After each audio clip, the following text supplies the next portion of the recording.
We've been introduced to Bud and the stack of 20s, and we started by asking the first of 7 important questions. Is it true?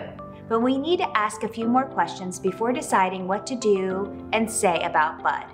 For question number 2, we have to ask, is it wrong? You saw Bud take a stack of 20s out of the cash register and put them in his pocket. It looked like he was stealing, but maybe not. Perhaps he was asked by the manager to bring the 20s to the back office. Maybe the ski shop owed Bud some money and he was justified in taking it.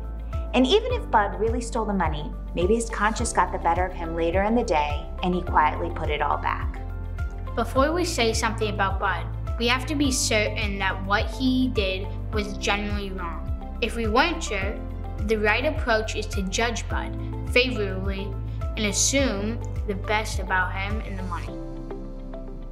It's also worth noting that if your intent is speaking up about Bud's potential theft is to protect the ski shop from future loss, it would not be necessary to know clearly that what Bud was doing is wrong. It would be good enough to say, I might have seen Bud steal some money. However, this assumes that the rest of the 7 questions have been answered.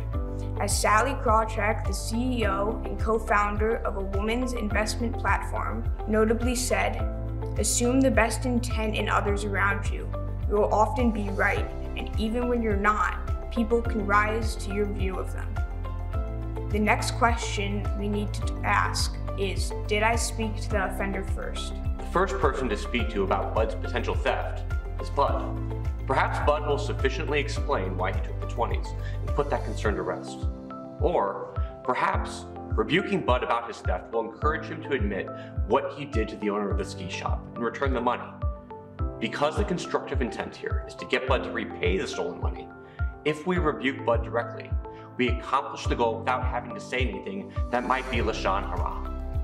On the other hand, if you know confidently that Bud wouldn't listen to your rebuke, you don't have to offer it. Additionally, it's worth repeating that if your intent in speaking up about Bud's potential theft is to protect the ski shop from future loss, it would not even be necessary to rebuke Bud first.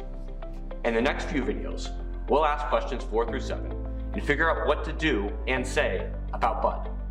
Today, look for an opportunity to speak directly to someone who you feel concerned about, and not to speak about them to others. I'm Reese. I'm Ari. I'm Michael. I'm Simka Lori. And we're we're keeping keeping it it clean. clean.